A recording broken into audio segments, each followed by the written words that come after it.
여러분, 우리 경제에 진짜 퍼펙트 스톰이 덮치는 것 아닌가, 그런 우려가 점점 높아지고 있습니다. 우리를 둘러싸고 있는 그 환경 속에서 말입니다. 위기란 놈이 큰 위기, 작은 위기 이런 것들이 지금 한꺼번에 몰려오는 듯합니다. 이게 진짜 한꺼번에 몰아쳐서 터진다 이러면 퍼펙트 스톰은 반드시 일어날 거라고 봐요. 여러분, 말이 퍼펙트 스톰이지 퍼펙트 스톰이 일어나면 어떻게 됩니까? 퍼펙트입니다. 그리고 스톰입니다. 회오리 바람이에요. 폭풍이에요.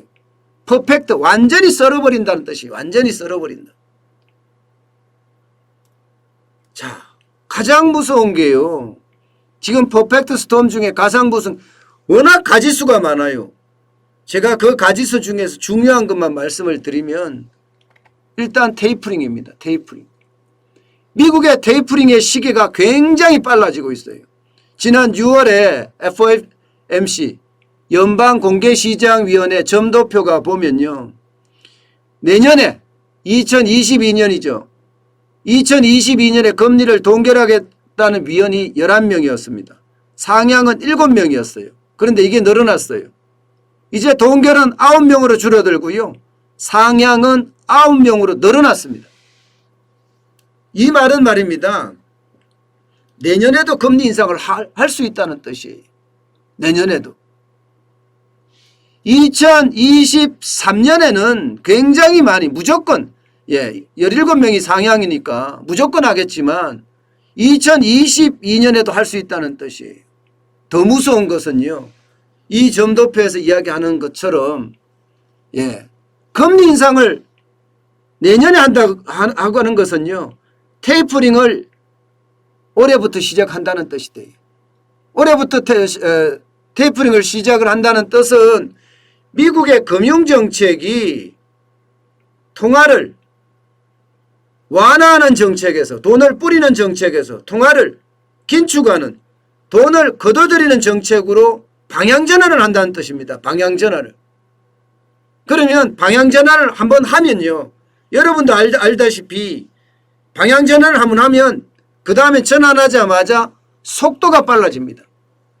여러분들도 좌회전을 하든 우회전을 하든 방향전환을 하자마자는 굉장히 빨라지죠. 이게 금리 인상도 마찬가지예요.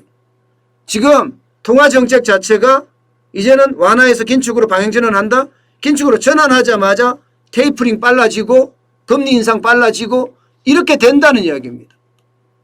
이렇게 됐을 때 우리 경제에 미치는 영향은요, 외국인 투자자들이 빠져나갈 수가 있죠. 미국의 통화정책이 완화해서 긴축으로 바뀌니까. 그동안 미국의 싼 이자로 0% 금리니까 싼 이자로 빌렸다가 그래서 한국에 투자했는데 저거 이제 앞으로 더 올라가겠네, 금리도 더 올라가겠네, 안 되겠다, 빼서 가져가는 겁니다. 그러면 우리나라에서 일어날 수 있는 일은 시장에서 외국인이 이탈하는 그런 사태가 벌어지는 거죠. 자금 이탈이 나타난다는 뜻이에요. 자금 이탈이. 코리아 엑소더스가 나타난다는 뜻입니다. 이게 저는 가장 무서운 이유 중에 하나라고 생각을 하고 있고요. 결국은 테이퍼링 이후에 금리 인상까지. 두 번째는요, 대한민국의 금리 인상이에요. 대한민국의 금리 인상. 지난 8월 26일 날 0.25% 인상을 했습니다. 그래서 우리 기준금리가 0.75%예요. 0.75%가 되니까 우리 대출금리 여러분들 어떻게 됐어요? 신용대출금리가 4% 가깝습니다. 3.98%니까 4% 가깝죠? 여기다가 주택담보대출 3% 넘어섰고요. 전세자금 대출도 마찬가지로 계속 넘어서고 있습니다. 기타 대출도 마찬가지고요. 금리가 계속 올라간다는 뜻이에요. 그러면 여러분, 우리 경제가 좋은가요? 우리 경제가 굉장히 안 좋아요. 수출은 좋다고 하지만 나머지 내수가 시원치 않고요. 바닥 경제는 지금 뿌리까지 썩어가고 있거든요. 뿌리까지 무너지고 뽑혀나가고 있어요. 이런 상태에서 금리를 올린다? 그러면 뿌리에 종사하는 사람들, 바닥 경제에 종사하는 사람들은 이자 부담이 굉장히 늘어나요. 0.5%만 올려도 이자 부담이 1년에 200만 원, 300만 원 늘어납니다. 여러분 200만 원, 300만 원 지금 현재는 굉장히 큰 돈이에요. 200만 원, 300만 원이 늘어났을 때 점점 이자 부담은 커진다는 이야기가 됩니다. 게다가 금리를 한번 올리고 말 것도 아니잖아요.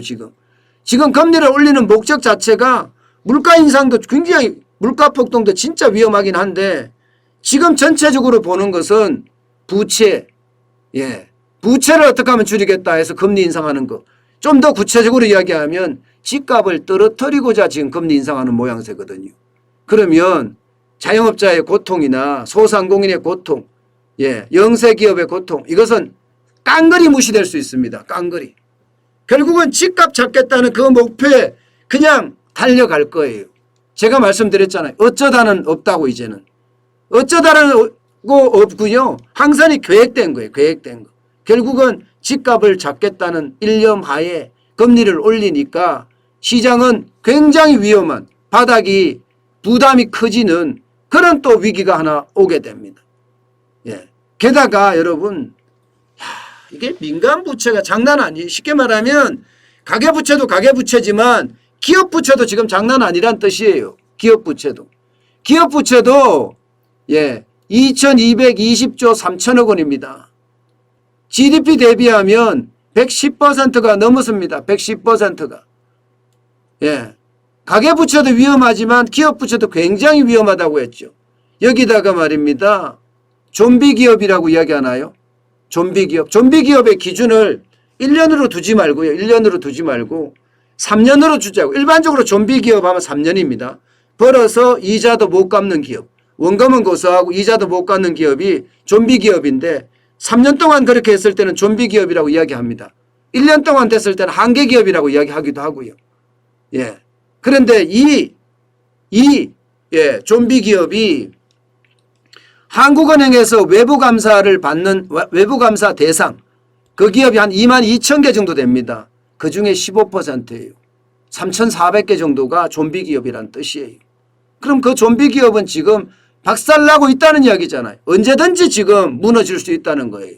그래서 저는 민간 부채가 가계부채도 폭발하기 수준이지만 기업부채도 폭발 일보 직전이다. 그러면 가계의 위기도 지금 다가오고 있는 거고 여기에다가 기업의 위기도 다가오고 있잖아요. 여기에 한술 더 뜨면 말입니다. 자영업자예요. 자영업자.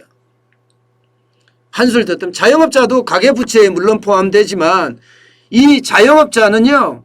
지금 어떤 일을 할 수도 없을 정도예요. 어떤 일을. 부채도 부채고 지금 뭐 통제 방역 때문에 움직이지도 못하잖아요. 여기에 대한 위기도 지금 맞고 있잖아요.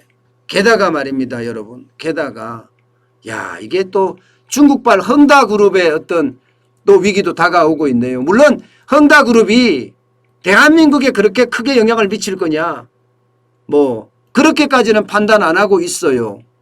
왜냐하면 중국이 위험하면 오히려 한국에다 투자하지 않겠느냐 뭐 이런 생각을 하기 때문에 그리고 중국 공산당이 워낙 기업인들을 지금 조지면서 기업을 국유화 시켜 나가고 있잖아요.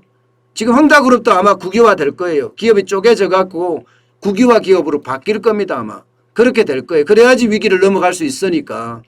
그런 상태라고 하면 헝다그룹은 우리한테 뭐 투자자들이 중국 투자자들이 우리에서 돈을 빼가서 나가서 우리 경제가 위험해진다. 우리 부동산이 폭락한다. 이렇게까지 뭐 과하게 생각할 필요는 없지만 분명히 위기는 있을 거란 말입니다. 부채가 355조 정도 되니까 한국에 투자한 중국인들 중에 헝다그룹 부채에 묶인 사람들도 있을 거란 말입니다. 그러면 그들이 아파트를 사놨으면 아파트를 팔 거고 주식을 사놨으면 주식을 팔 거예요. 어쨌든 큰 위기는 아닐 수 있지만 작은 위기는 분명히 닥칠 수 있다는 것. 이것도 또 생각해야 될 부분 중에 하나입니다. 결국 말입니다. 여러분. 결국 위기란 놈은 진짜 거의 뭐 크고 작은 위기들이 그 외에도 수두룩한데요. 엄청난 위기들이 지금 우리 경제에 도사리고 있고 이게 한번 터지는 날에는 어느 누구도 감당하지 못할 만큼 퍼펙트 스톰이 덮치지 않겠느냐 그런 이야기예요. 퍼펙트 스톰은 가장 최악의 어떤 오일 쇼크를 이야기를 하는데 왜 오일 쇼크를 유일하게 이야기를 하느냐? 스태그플레이션에 대한 이야기입니다. 성장은 저성장, 물가는 고물가. 우리가 딱 그 짝이거든요. 예, 성장률은 점점 떨어질 가능성이 크고 물가는 점점 올라갈 가능성이 크니까 결국 대한민국 경제에는 시기가 언제인지 모르지만 제대로 대응을 못한다면, 여기서 중요한 건 제대로 대응을 못한다면이란 전제가 달립니다. 제대로 대응을 못한다면 퍼펙트 스톰은 당연히 터진다. 이렇게 지금 보고 있습니다. 여러분, 이게 제가 말이 좋아서 퍼펙트 스톰이지, 퍼펙트 스톰은요, 예, 이 최악일 거예요. 예, IMF 외환위기 때보다가 더 지독한 위기가 올 수도 있다는 거예요. 이것을 우리는 반드시 기억을 해야 됩니다. 예, 크고 작은 위기들이 한꺼번에 몰아치기 때문에 그 한꺼번에 몰아치고 있는 걸 어떻게 분산하는지, 그게 중요하고요. 만약에 분산하지 못하고 한꺼번에 부딪히면 우리 경제는 최악의 상황을 맞을 수도 있다. 이런 얘기입니다.